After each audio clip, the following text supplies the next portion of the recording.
श्री ओम नमो श्रीभ्याय जय श्री ओम नमः श्रीभ्याय ओम जय जय जय नमस्तु नमस्तु नमस्तु मंगलम भगवान वीरो मंगलम गौतमो गणे मंगलम कुंद कुंद देवधर्मस्तु मंगलम सर्वमंगल मांगल्यम सर्वकल्याणकारिणं प्रधानं सर्वधर्माणां जयं जयतु शासनं जयं जयतु शासनं जयं जयतु शासनं नमस्ते साराय स्वानुभूतिया चकाशते चित्सवाय सर्वभावान्तरवर्जिते सर्वभावान्तरवर्जिते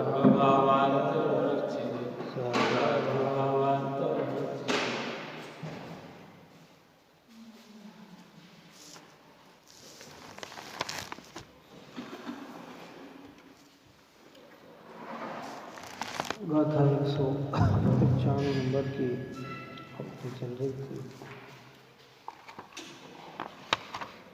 निर्जरा अधिकार में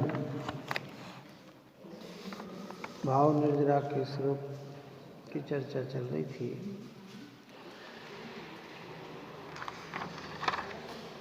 और दृष्टांत देकर आचार्य भगवंत ने ये कहा, क्योंकि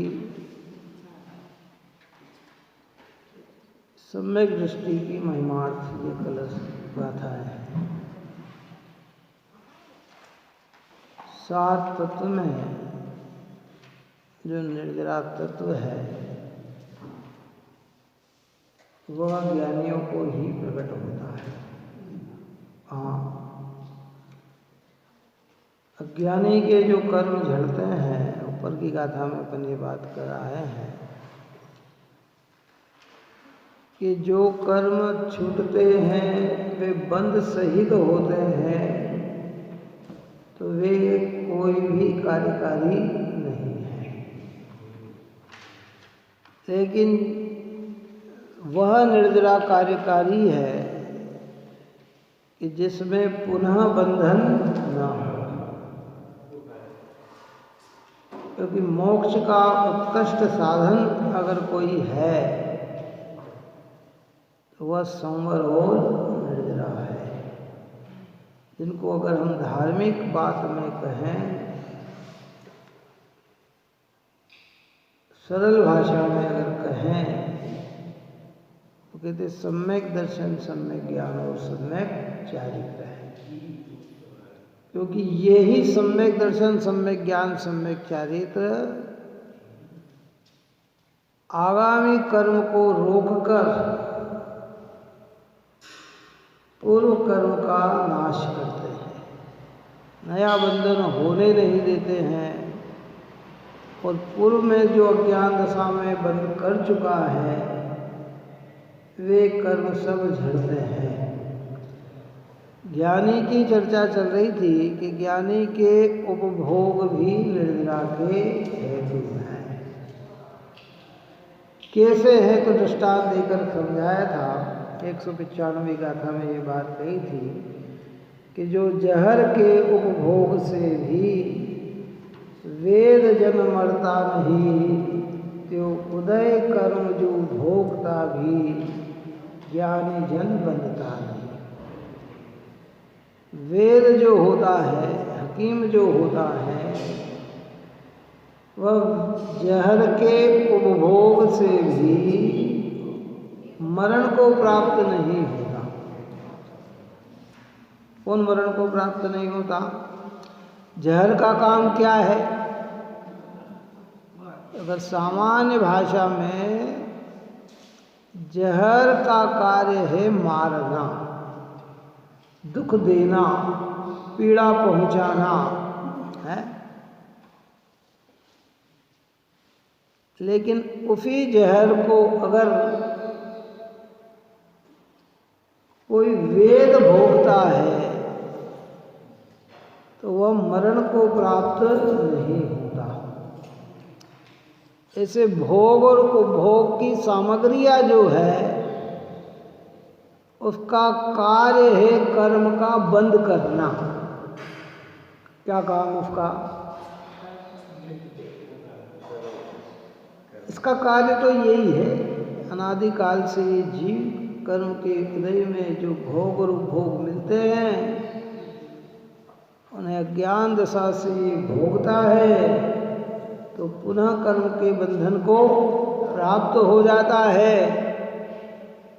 लेकिन अगर सम्यक दृष्टि जीव जो हो जाता है, भेद ज्ञान करके शुद्धात्म तत्व की जिन्होंने उपलब्धि की है, जिन्हें एक ज्ञान मात्र आत्मा ही अपना नजर आता है और उसी का रस जिनकी परिणति में प्रकट होता है, ऐसे ज्ञानी पुरुष को कर्म के उदय में मिले हुए भोग और उपभोग की सामग्री भी भोगते हुए दिखाई देने पर भी वह कर्मबंध से युक्त नहीं होता। कौन सा कर्मबंध से युक्त नहीं होता? मिथ्यात और अनंतानुबंधी, है ना।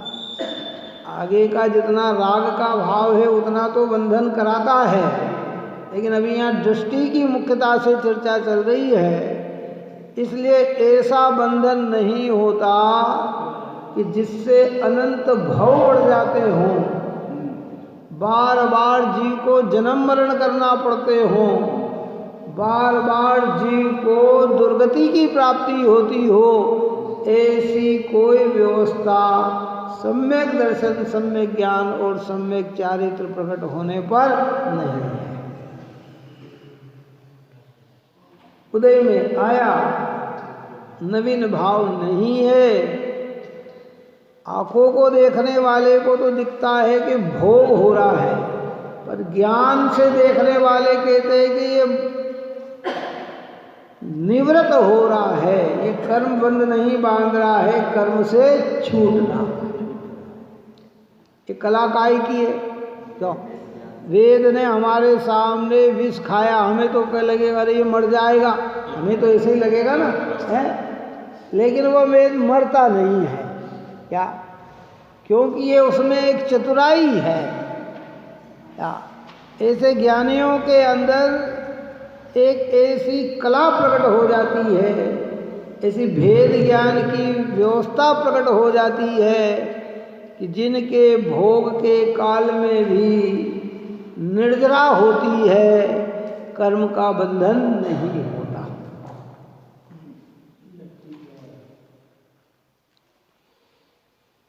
महिमा सम्यक ज्ञान की अरो विराग बल जोई, क्रिया करत फल भुंजते, कर्म बंध नहीं होई। क्या? सामने क्रिया करता दिख रहा है, फल को भोगते हुए दिख रहा है, लेकिन फिर भी कर्म बंधन नहीं होता है।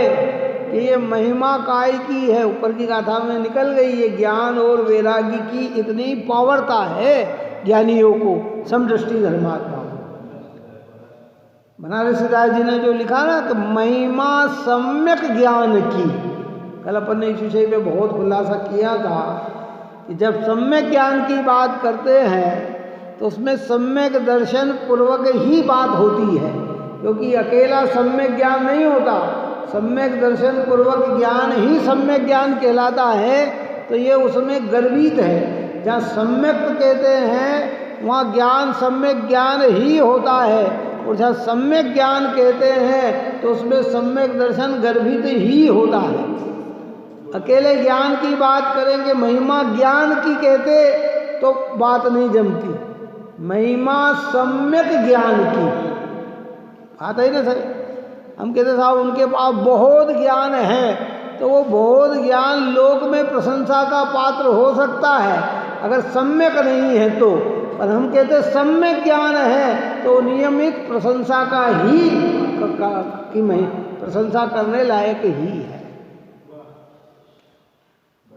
कि महिमा सम्यक ज्ञान की। और जहाँ सम्यक ज्ञान होता है वहाँ वैराग्य होता है। अरु विराग बल जोय, काय का बल मिला? वैराग्य। वैराग्य का अर्थ क्या? वस्तु के स्वरूप को समझकर कोई भी पदार्थ में अति रागी न होना, कोई भी पदार्थ में अति द्वेषी नहीं होना, राग देश से उदासीन रहना, इसका नाम है विराग। क्रिया करत फल भूंजते, क्रिया करते हुए भी दिखाई देता है, फल को भोगते हुए भी दिखाई देता है। क्यों? अब अपन दृष्टांत ऊपर से चलते हैं, आगम में तो ऊंचे दृष्टांत देते हैं ना, जहाँ ऊंचे है वहाँ सब है। क्यों? चक्रवर्ती की वेशभूषा कैसी होती है? क्या पहनेगा वो? नकली सामान पहनेगा कि असली सामान पहनेगा? क्यों है? उसके वस्त्र कैसे होंगे? उसके बैठने का सिंहासन कैसा होगा?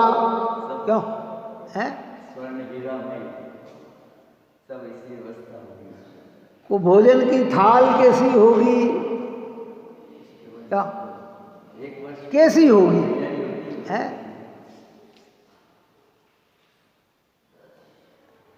अरे भैया, अपन तो अभी वर्तमान की बात करें, प्रधानमंत्री के भोजन का किस दिन क्या करना है ये निश्चित होता है। और उसके जैसे विदेश जा रहे हैं ना, साथ में 10-20 5-10 रसोइये जाते हैं, उनके भोजन उनके हिसाब से पहले, और डॉक्टर जाते हैं चेक करते हैं भोजन ये सही है, खाने योग्य है कि नहीं है, है? तब चक्रवर्ती की व्यवस्था कैसी होती होगी? है कि क्रिया करत फल भूंजते, फल भोगते हुए दिखाई देते हैं। जहाँ सोते होंगे वो सैया कैसी होती होगी? है? जब बैठते होंगे वो लान कैसा होता होगा, कितनी बड़ी जगह होती होगी? क्या भारत के प्रधानमंत्रियों का जो निजी निवास स्थान है ना, आज जहाँ जहाँ प्रधानमंत्री रहते हैं वो कोई 10x10 के कमरे में नहीं रहते। मकान अगर अंदर में बंगला छोटा भी बना है तो लॉन इतना बड़ा है कि उसमें 10-5 हजार आदमी बैठ जाए, कितने बैठ जाए, इतने लोग बैठ जाए, ऐसी बड़ी भारी व्यवस्था उनके अंदर रहती है। तो दिखने में कैसा दिखता है कि फल भोगते, कहते कर्म बंद नहीं होय। तो कारण क्या है? क्यों कर्म का बंधन नहीं होता है? कि उनके अंदर सम्यक ज्ञान और वैराग्य है। आंखों से देखने वाला देखता है कि भोग रहा है,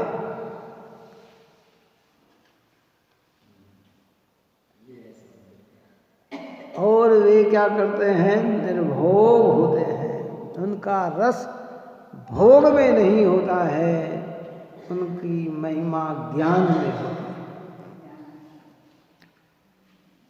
गुरुदेव श्री के विषय में लोग कहते थे ना, अरे साहब कार में चलते हैं, चांदी की थाली में खाते हैं। क्यों? वो थोड़ी कहते थे कि चांदी, अब गए कहीं ने चांदी की थाली मिल गई, क्या किसी ने बहुमान करके, है तो क्या करे? अब वो उसमें रत थे कि नहीं थे ये उनका विषय है। क्या है? क्या कर, कल कहा था ना, जन्म हो गया किसी का अरबपति के घर में, खरबपति के घर में, जैनियों के है राजा। आजकल तो आप और हमारे इतने पुण्य का योग नहीं है। पंचम काल के जैनी बड़े अभागे हो गए। पुराने काल में तो अधिकतर राजा भी जैनी होते थे। कैसे होते थे? जिन धर्म को मानने वाले होते थे, हैं? सारी व्यवस्था दुख सुख को, अच्छा मंत्रीगण होते तो जैनी होते थे, राय बुद्धि विचार विमर्श कराना हो तो जेनी होते थे, हैं? आज समय सब घट गया, बदल गया है। लेकिन उस समय की वैसी प्रक्रिया में भी ऐसे साधन मिलने पर भी भीतर में भेद ज्ञान के द्वारा ज्ञान स्वभाव की लगन होने के कारण वे भोग और उपभोग के साधन दिखने पर भी उन्हें नया अनंत संसार का बंधन नहीं होता। अभी अपन ने परसों इस विषय में चर्चा कर भी ली थी। नहीं तो फिर इतना भोग होगा। चक्रवर्ती भरत जी चक्रवर्ती का राज्यकाल कितना लंबा था। आप और हमारे तो इस मनुष्य जीवन के आज के करोड़ों जन्म हो जाए, कितने करोड़ों जन्म हो जाए 100 साल के, तो भी उनका राज्यकाल खत्म नहीं हुआ। इतना लंबा उनका राज्यकाल था, है? अब इतने राज्यकाल में क्या किया होगा?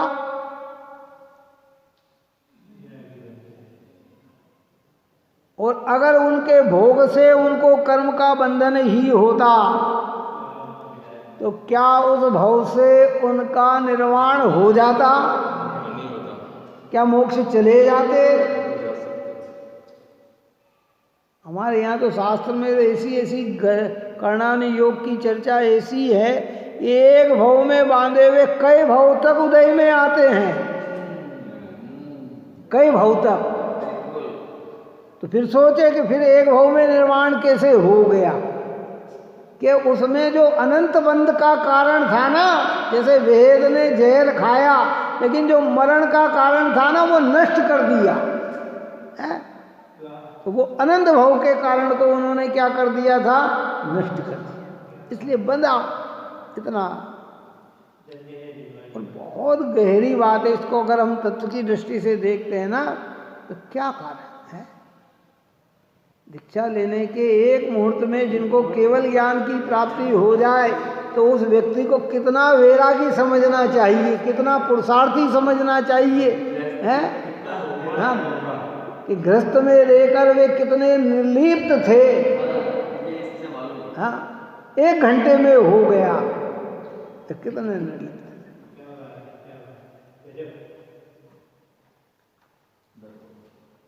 भोग की प्रेरणा नहीं दे रहे हैं, ये ज्ञान की महिमा बता रहे हैं, सम्यक दर्शन की महिमा बता रहे हैं। इसलिए क्या कहा बनारस कि महिमा सम्यक ज्ञान की अरु विराग बल जोय, क्रिया करत फल भूंजते कर्म बंध नहीं हो। ये महिमा काय की है? सम्यक ज्ञान की। ऐसे ही यहाँ कह रहे हैं, देखिए टीका में कहते हैं, जिस प्रकार कोई विषवेद दूसरों के मरण के कारणभूत विष को भोगता हुआ भी अमोघ राम बाण विद्या के सामर्थ्य से विष की शक्ति रुक गई होने से नहीं मरता, उसी प्रकार अज्ञानियों को रागादिक भाव का सद्भाव होने से बंध का कारण जो पुद्गल कर्म का उदय उसको ज्ञानी भोगता हुआ भी अमोघ ज्ञान के सामर्थ्य द्वारा रागादिक भावों का अभाव होने से कर्मोदय की शक्ति रुक गई होने से बंध को प्राप्त नहीं होता। सामान्य जन विष का भक्षण करे तो क्या होगा? तो मरण को, उसका स्वभाव है ना, विष का स्वभाव तो मारना है, उसका स्वभाव है। अब वो विष वेद है, इसको समझने वाला है। अंश भी खाए तो मर जाए, तो बहु खाए तो है, लेकिन वो ज्ञान की इतनी महिमा है। क्योंकि अज्ञान, आप और हम जितने भी भोग भोगते हैं ना, 5 इंद्रिय के भोग जो हम भोगते हैं, संयोगों में जो रहते हैं, इन सब में हमारा एकत्व जुड़ा पड़ा हुआ है, स्वामित्व जुड़ा पड़ा हुआ है, कर्तृत्व जुड़ा पड़ा हुआ है, भोक्तत्व। अरे हमने कमाया, हम नहीं भोगेंगे तो दूसरा कौन भोगेगा? ये भोक्तत्व बुद्धि, बात समझ में आई? हमारे द्वारा हमने बनाया, हम नहीं रहेंगे तो कौन रहेगा? है, मैं ही तो इसका मालिक हूँ, मैं ही तो इसका स्वामी हूँ, मैंने ही तो, ये और मैं एक ही तो हूँ। हमारे भीतर ऐसी बुद्धि होने से निरंतर बंधत्व को प्राप्त होते हैं। और ज्ञानी के ये बुद्धि हट जाने से उदयागत कर्म की अवस्था में रहते हुए भी वह बंधन को प्राप्त नहीं होता। आगम ज्ञान, जिनवाणी माता का ज्ञान, सम्यक ज्ञान, यथेष्ट ज्ञान उसे उस राग भाव से दूर करता है जिस राग भाव से बंधन होना है। अज्ञानी चिकास के साथ जीवन जीता है, ज्ञानी रुकता से जीवन जीता है। हम मरना मंजूर है लेकिन वस्तु छोड़ना मंजूर नहीं है। ज्ञानी को वस्तु छोड़ना मंजूर हो जाती है। क्या कई आप और हम दृष्टांत सुनते हैं ना, देखो दृष्टांत से अपनों के मात्र 1 रुपए के लिए लड़ाई झगड़ा हो गया और प्राण चले गए, वो मरना मंजूर करे लेकिन छोड़ना मंजूर नहीं करे। हाँ, जरा सी चीज के लिए अनंत कषाय करना मंजूर है लेकिन चीज छोड़ना मंजूर नहीं है। इसको अपेक्षा से समझना हो। न्यायिकता के लिए भी कोई चीजें होती है। देखो भेद ज्ञानी सम्यक दृष्टि रामचंद्र जी, वो तो चाहते सीता को हरण कर गए, मेरा क्या गया, वो तो परद्रव्य थी, मैं तो स्वद्रव्य था, क्यों है, मेरी आत्मा का क्या गया है। लेकिन नहीं, राज में रहकर न्यायिक शासन देने के लिए, दुनिया के पापों से भी दुनिया को हटाने के लिए और पाप का फल देने के लिए उन्होंने उस न्यायिक युद्ध को भी लड़ा। लेकिन भीतर में क्या थे, और कार्य की सिद्धि होने के बाद रावण के प्रति क्या भाव रहे उनके। सीता उन्हें मिल गई, रावण चला गया, तो फिर भाव कैसे हो गए। द्वेष बुद्धि नहीं थी, दुर्भावना नहीं थी कि तूने ऐसा किया तो अब तू मरना ही है, कि नहीं, फिर भी सरल भाव। तो कहने का प्रयोजन ये है कि भाई भेद ज्ञान की इतनी जबरदस्त ताकत और इतनी क्षमता है कि वस्तु, अभी आप और हमारे निरंतर अनंत उदय चल रहा है, ऐसा नहीं है 8 कर्म के उदय चल रहे हैं। कितने कर्म के उदय चल रहे हैं? कौन सा कर्म ऐसा है जिसका उदय नहीं है? मिथ्यात्व का उदय होने से ये सब हमें अपने लग रहे हैं। क्या लग रहे हैं? शरीर, इंद्री, मन, वाणी, संयोग, इष्ट मित्र आदि रिश्तेदार नातेदार सब मैं और ये मेरे, ये हमारा मिथ्यात्व का उदय। और इनके प्रति कषाय भाव, राग, अच्छे बुरे का परिणाम ये कषाय का उदय है। ज्ञान का उदय इतना ज्ञानावरणी का चल रहा है कि हमारे वो ज्ञान प्रकट ही नहीं हो रहा है। जो प्रकट है वो भी मलिन है। क्यों? बहुत को जानना चाहते, जान ही नहीं पाते। जितना जितना हम जान नहीं पा रहे हैं उतना उतना तो हमारे ज्ञानावरणी कर्म का उदय है। और जो जान पा रहे हैं वो क्षोषम है, उसमें पूरा जानना नहीं है। दर्शनावरणी कर्म का उदय है कि अभी दर्शन नहीं हो पा रहे हैं, अवलोकन पूरा नहीं कर पा रहे हैं। वेदनी का उदय है कि साता असाता हमारी निरंतर अनुभव में आ रही है, सुख दुख अनुभव में आ रहे हैं। नाम कर्म के उदय से शरीर आदि की सारी रचनाएं पड़ी हुई है। अंतराय कर्म का उदय चल रहा है कि पुरुषार्थ हम कर नहीं पा रहे हैं। गोत्र कर्म में उच्च नीचता हमारे पड़ी हुई है। आयु कर्म में, मनुष्य आयु में हम रुके पड़े हुए हैं, सिद्ध नहीं बन गए। तो 8 ही कर्म का उदय चल रहा है। कितने कर्म का उदय चल रहा है? एक भी समय हमारा कर्म के उदय से रहित नहीं है।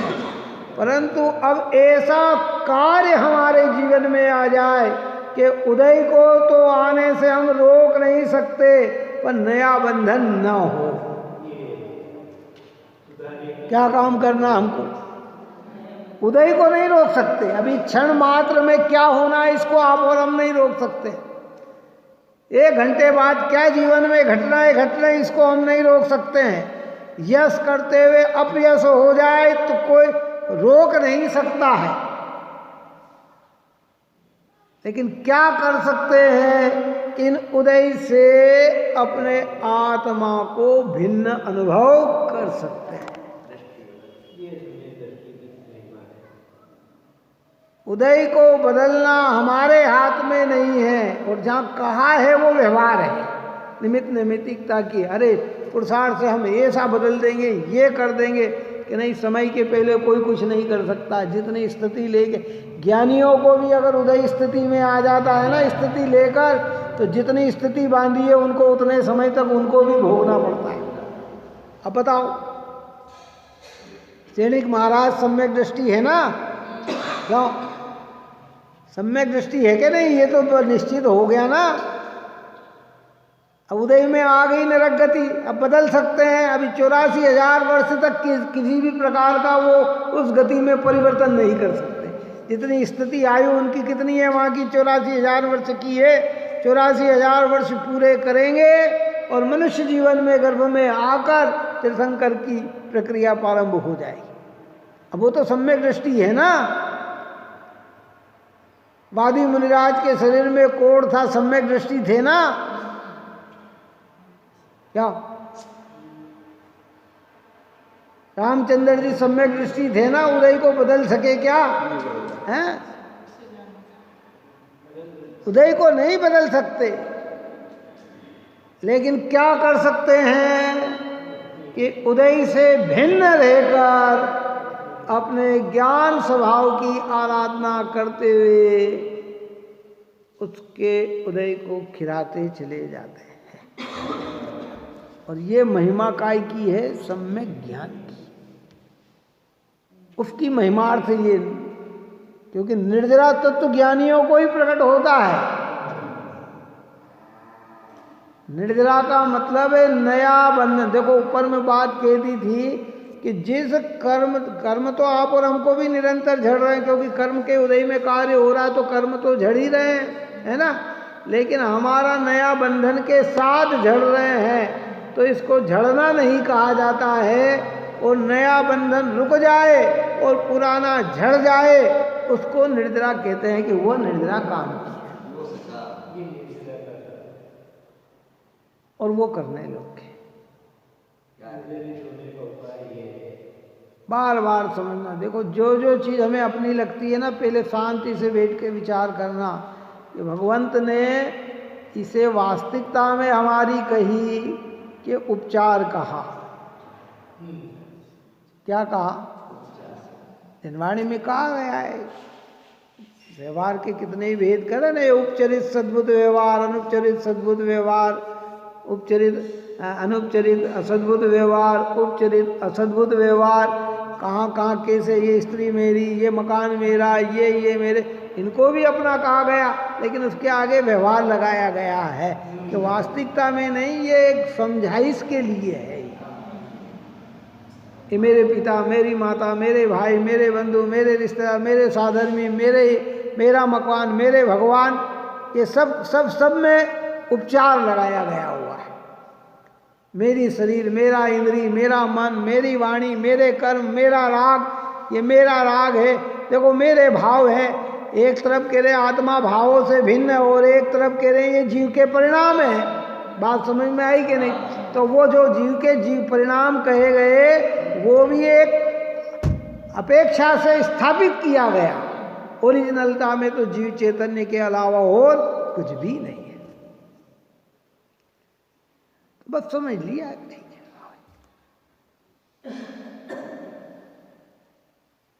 अब वो चीज हमारे अंदर है,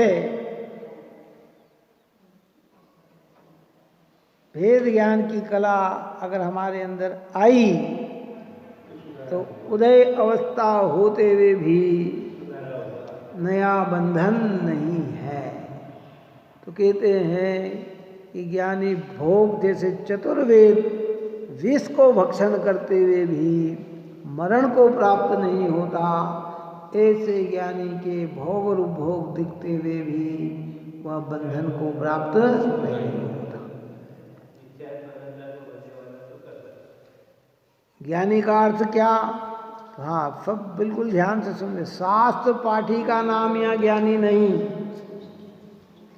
धार्मिक क्रिया, मंदिर की क्रिया करने का नाम ज्ञानी नहीं। जिन्हें भेद विज्ञान करके, ऊपर की चर्चा में निर्जरा संवर अधिकार की, ये रागादिक से भिन्न, अष्टविधि कर्म से भिन्न, 9 कर्मों से भिन्न अपना शुद्धात्मा जिसकी दृष्टि में आया है उसको कहा है ज्ञानी। ऐसे ज्ञानी धर्मात्मा पुरुषों को कर्म के उदय में भोग उपभोग की सामग्री मिलते हुए भी, भोगते दिखाई देने पर भी उन्हें में एकत्व कर्तृत्व स्वामित्व भोक्तत्व न होने से उन्हें संसार का बीज जो मिथ्यात्व है उसका बंधन नहीं होगा। चारित्र संबंधी बंधन है, लेकिन यहां उसको गौण किया हुआ है, उसको गौण किया है। बहुत सारी चीजें हैं संसार में। ये किसी व्यक्ति के ऊपर बहुत कर्जा है, बहुत कर्जा है, 10 जगह के कर्जा है, और वो कर्जे छोटे छोटे हैं और एक का कर्जा बहुत बड़ा है। कितना है? उसने बड़े वाले का कर्जा दे दिया तो क्या हो गया? अरे भाई मुक्त हो गए। वो छोटे छोटे कर्जे वाले भी कहते हैं कि ठीक है आ जाएंगे, जब उसने इतना दे दिया तो हमारे देने में क्या देर लगेगी? क्या क्या कहते हो? अरे साहब उनके इतना सब चुका दिया तो मेरा चुकाने में कितनी देर लगने वाली है इनको, है? जहाँ अनंत संसार का बंध मिट जाए तो राग का बंधन मिटने में कितनी देर लग सकती है कि वो तो बहुत थोड़ा समय लग सकता है। बंधन की दृष्टि, कर्ज की दृष्टि पे वो भी कर्ज है। अच्छा, आदमी की लौकिकता में नियत देखी जाती है कि नहीं देखी जाती है? लोक व्यवहार में है ना, नियत देखी जाती है। क्या देखी जाती है? देने वाले के भाव देंगे। लाखों रुपए लेकर भी देने के जिनके भाव हो तो वो 1000 में क्या अपने विकल्प भी मन बेकार करेगा? बात समझ में आई कि नहीं? करोड़ों रुपए का कर्जा अगर चुका रहा हो तो छोटे मोटे कर्जों में कहाँ अपने परिणाम बिगाड़ेगा? नहीं बिगाड़ता है ना।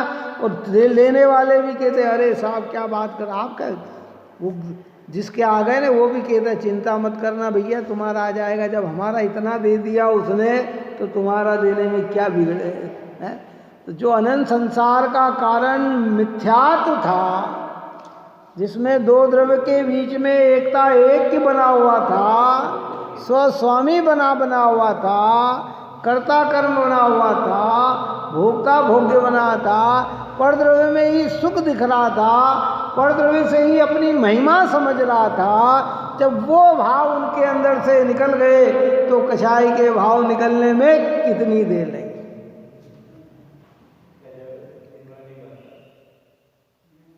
शास्त्र गुरु की पूजा में अपन कहते हैं कि क्षण भर निज रस को पी चेतन, मिथ्यामल को धो देता है, कासायिक भाव विनष्ट किए निज आनंद अमृत पीता है।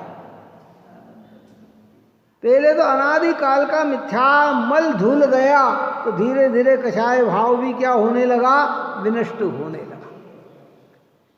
इसलिए ये महिमा काय की है? सम्यक ज्ञानी, जिसको ज्ञानियों ने मोती में पिरोकर कह दिया। अभी जिसकी अपन बनारस दास जी की चर्चा कही थी कि महिमा सम्यक ज्ञान की अनुविराग बल जोय, और क्रिया करत फल भूंजते कर्म बंद नहीं।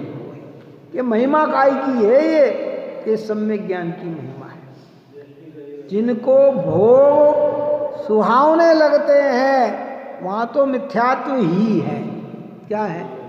जिन्हें परद्रव्य अपना लगता है वो मिथ्यात्व ही है।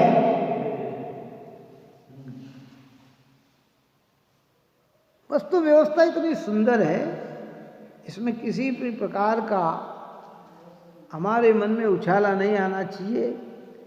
और एक ये अधिकार को बताकर आचार्य ने कोई भोग की प्रेरणा नहीं दी है। भोग में जैसे वो वेद जो विष खाता हुआ दिखाई दे रहा है, तो जगत को विष खाने की प्रेरणा नहीं दे रहा है। कौन सी? जो चतुर्वेद है ना, वो विष को भक्षण कर रहा है। उसको उसमें यहाँ गाथा में कहा विष वेद, जो विष को, तो वो खा रहा है, तो वो तो आपको हमको प्रेरणा नहीं दे रहा कि ये तुम खाओ। वो तो ये बता रहा है कि देखो विष खाते हुए भी मैं मरण को प्राप्त क्यों नहीं हो रहा हूं। ये कला समझा रहा है। क्या कला समझा रहा हूं हम? क्या कल अपन ने दृष्टांत दिए था ना कि टीवी में बहुत सारे ऐसे शो आते हैं, अच्छी तीक्ष्ण नुकीली तलवार और मुंह में डालता, पेट में डालता है। कहाँ डालता है?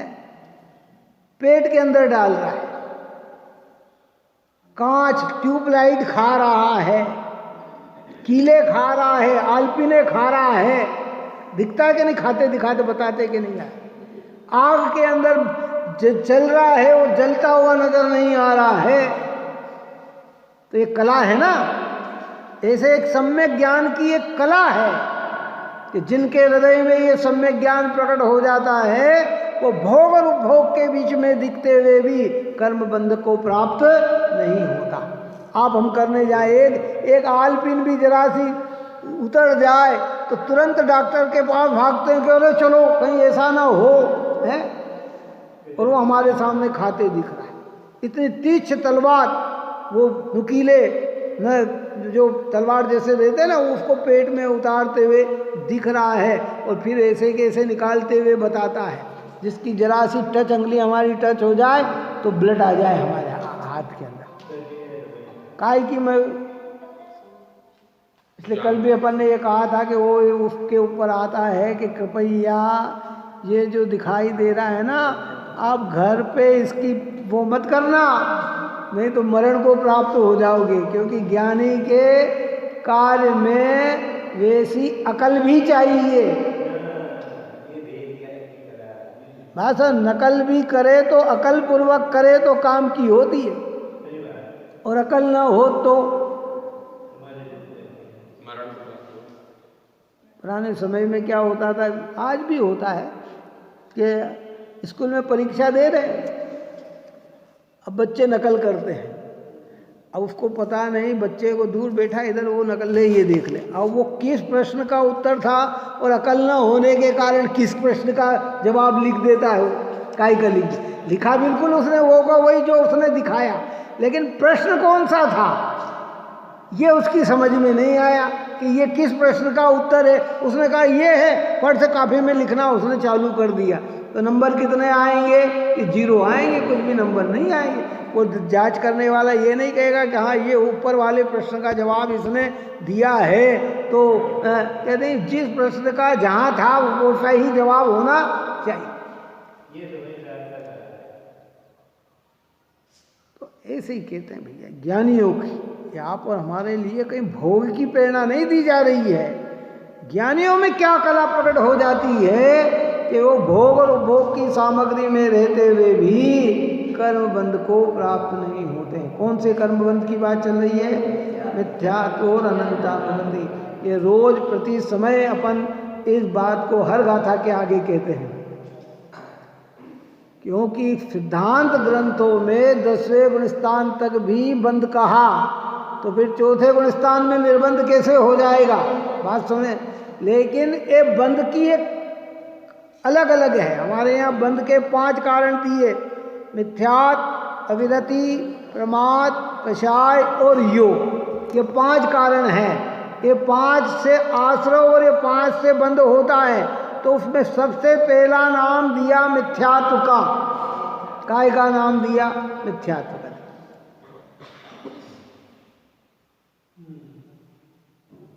और भेद ज्ञान के सम्यक दर्शन प्रकट करने पर कौन सा चला गया? कि मिथ्यात्व चला गया। अविरत संबंधी बंद है। और आगे बढ़े तो अविरत चला जाता है, तो फिर प्रमाद आदि, और पुरुषार्थ करके प्रमाद चला जाए, मुनिराज बन जाए, 3 कषाय का अभाव हो जाए, तो अब संजरण संबंधी, कषाय संबंधी बंध है उनको, बस इतने बंध से वो निवृत्त है। तो 10वें गुण स्थान में जो बंधन है वो कोई मिथ्यात्व संबंधी बंधन नहीं है। मुनिराज को जो बंधन है वो कोई मिथ्यात्व संबंधी बंधन नहीं है।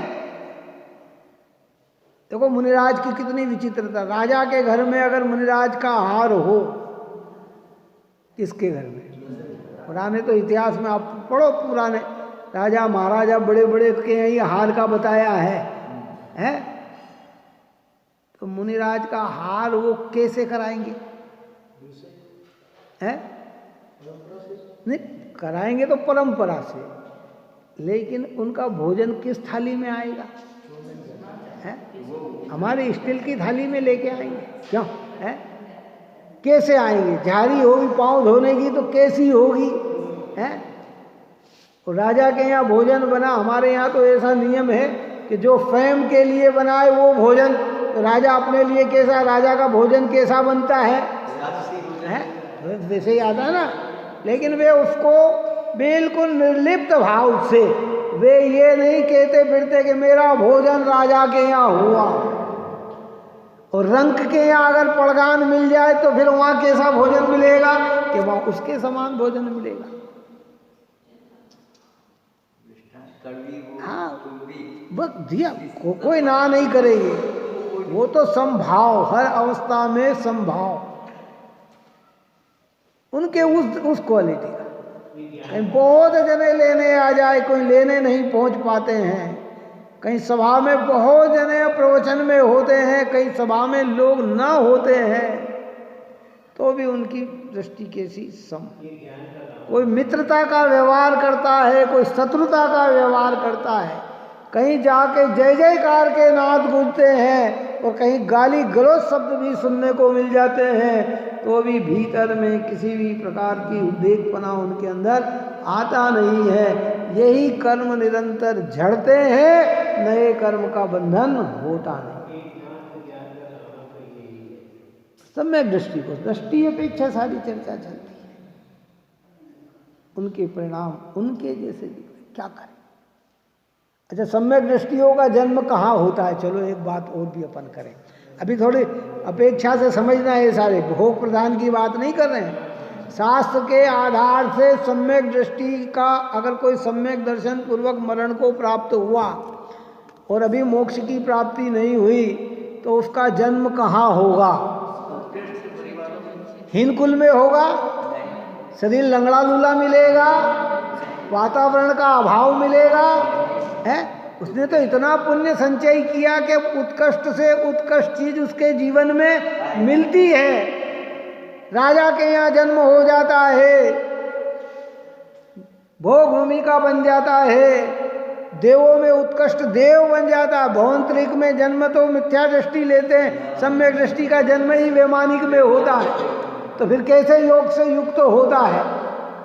अब वो अनंत बंधन बांधे तो फिर उसका अनंत संसार बढ़ेंगे कि घटेंगे? है? लेकिन वो उसमें रहकर भी अपने ज्ञान स्वभाव के बल के द्वारा अनंत कर्म का बंधन बांधता नहीं है। सोचने की बात है, पूरी तरह से हम विचार करें। हमारे यहाँ तो लिख लिया कि सम्यक दृष्टि होगा प्रथम नरक बिन षडभु ज्योतिष वान भवन षट नारी थावर विकल त्रय पशु में नहीं उपजत सम्यक धारी। कि ऐसी गतियों में तो वो जन्म, और मनुष्यों में भी जन्म लेगा तो कौन से मनुष्य में जन्म लेगा?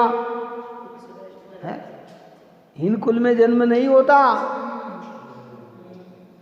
अब पूरे उदय से मिल गई चीजें तो दिखेगा कि नहीं दिखेगा? मैंने कल कहा था, दृष्टांत दिया था कि राजा के कुल में सम्यक दृष्टि का जन्म हुआ राजा के घर में, तब उसको काय के चम्मच से दूध पिलाया जा रहा है।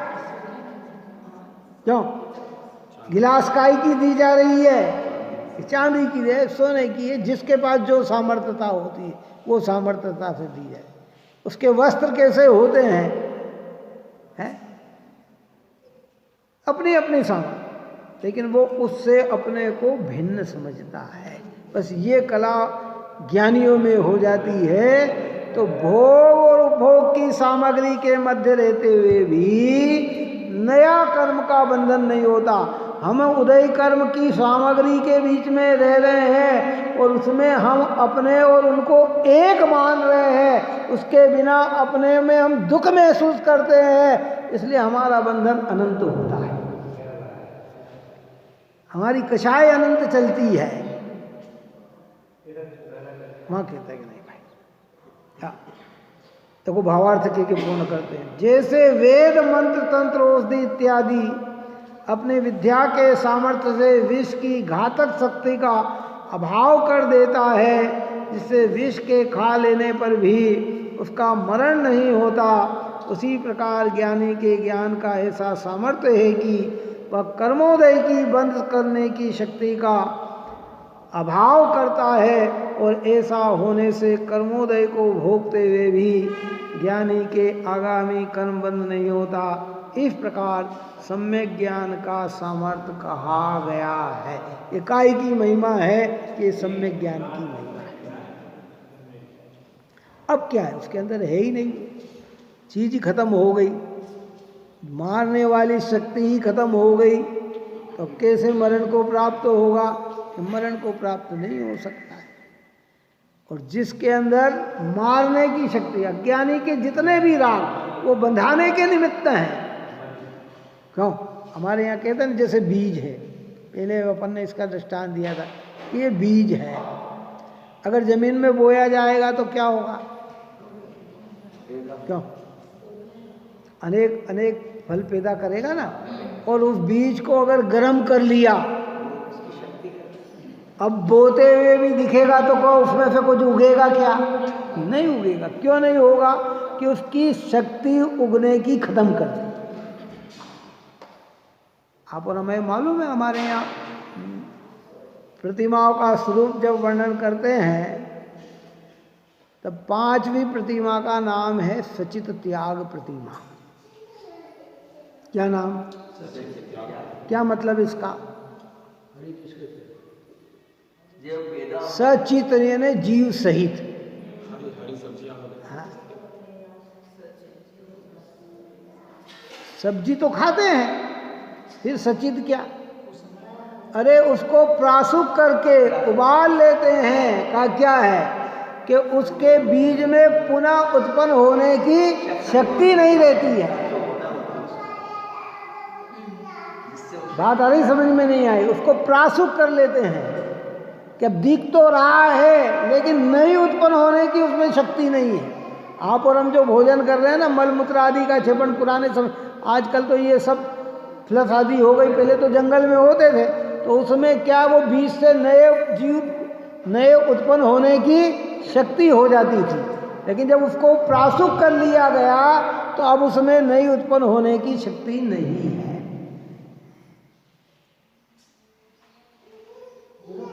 ऐसे कह रहे हैं कि ज्ञानी के ज्ञान में वो सामर्थ्यता पैदा हो गई कि अब भोग और उपभोग तो दिख रहे हैं लेकिन अनंत बंधनों का बंधन नहीं है।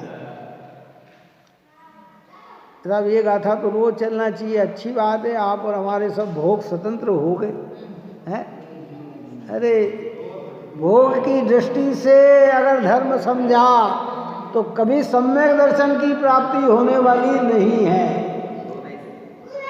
तो अब ज्ञानी के भोग सुनकर हम भी ऐसी कला पैदा कर लें कि नहीं नहीं भाई, ज्ञानी तो ज्ञान में मग्न रहना चाहते हैं, लेकिन करे क्या?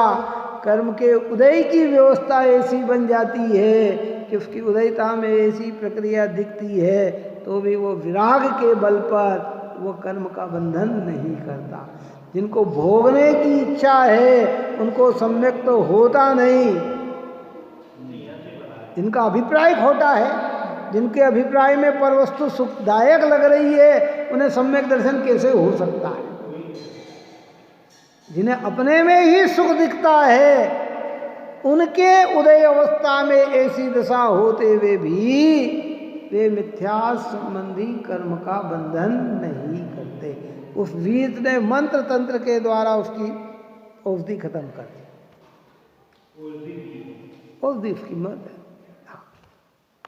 सांप ने काटा ना और फिर मंत्र दिया, तो उस मंत्र ने क्या करा? निमित्त नैमित्तिक संबंध है, शास्त्रों में भी लिखे हुए हैं। तो सांप ने तो अंदर में जहर छोड़ दिया। काटने का मतलब क्या कि उसके जो दाढ़ में जो जहर था ना, उसने आपके शरीर में प्रवेश करा दिया। क्या करा दिया? अब उस जहर का काम क्या है? मारना। लेकिन समय की मर्यादा में रहते हुए अगर मंत्र मिल जाए तो वो मंत्र अंदर में उस जहर के विष को खत्म कर देता है, मारण शक्ति को क्या कर देता है? खत्म कर देता है। तो वो व्यक्ति मरता नहीं है। ऐसे मंत्र तंत्र से, जंत्र से विष में वेद ने वो शक्ति खत्म कर दी।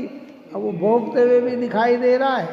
ऐसे सम्यक ज्ञान के मंत्र से, काई से ज्ञानियों ने वो भोग में अनंत बंध को बांधने की शक्ति खत्म कर दी, तो भोगते हुए भी अनंत बंधन को प्राप्त होते दिखाई नहीं। देखो मैंने प्रारंभ में भी यह बात कही थी संवर और निर्जरा अधिकार के अंदर, कि ये गाथा हमें संसार से छुड़ाने के लिए, ज्ञानियों की महिमार्थ के लिए गाथा बताई जा रही है। कहीं इसका हमारा अभिप्राय इसमें से भोग पकड़ने का नहीं होना चाहिए। ऐसा वो भोग रहे हैं, देखो उनको बंद नहीं तो हम भी भोगें। अरे मैंने कहा ना कि नकल में भी अकल होगी तो नकल भी सार्थक होगी, और अकल का प्रयोग नहीं करा है। कई आप और हम दृष्टांत देते हैं। देखो बच्चे को वहाँ उसने बताया, जादूगर आता है ना, जादूगर, वो जादूगर ने आया, बच्चे ने देखा, टीवी पे आ रहा था, ये आ रहा, जादूगर ने देखा, एक महिला को लिटाकर उसके तीन टुकड़े कर दिए। कितने टुकड़े कर दिए? और फिर हटाया तो महिला को वैसी की वैसी। अब वो बच्चे ने देख लिया कि उसने कहा यूं यूं करा, छू ऐसा है, छू ऐसा करके देख ली। अब उसने तो वो क्रिया तो देख ली, उसने अपने भाई को लिटाया, छोटे से बच्चे को लिटाया है, और उसके टुकड़े कर दिए। अब वो यूं यूं करे, छू, तो क्या होगा उससे? क्या होगा? होगा कुछ, वो कि जीवित हो जाएगा। तो ये कह रहे हैं कि भैया इसमें भी पूरा अकल का प्रयोग करना चाहिए। लक्ष्य हमारा मोक्ष का होना चाहिए, लक्ष्य हमारा शुद्धात्म भोग का होना चाहिए, इंद्रिय भोग का लक्ष्य नहीं होना चाहिए। उसके बाद भी कर्मोदय के में जो मिलेंगे, यानी उससे विरक्त होने से बंधन को प्राप्त नहीं होता है। ऐसी अद्भुत गाथा यह यहाँ 195 नंबर की गाथा में चर्चा की है। अब इसी को आगे यह विज्ञान की महिमा बताई, आगे वैराग्य की महिमा बताते हुए इसी बात को पुष्ट करेंगे। आप और हम सभी जीव निरंतर भेद ज्ञान को प्राप्त होते हुए सम्यक दर्शन की आराधना करें और पवित्र देव शास्त्र गुरु की निकटता में बने रहें। यही मंगल हो। सहजानंदे शुद्ध स्वरूपी अविनाशी आत्मस्वरूप, सहजानंदे शुद्ध स्वरूपी अविनाशी आत्मस्वरूप, सहजानंदे शुद्ध स्वरूपी अविनाशी आत्मस्वरूप, निज में बताई यह अनंत उपकार, उसके लिए दीनवाणी मांगो वंदना शतवार है, वंदना शतवार।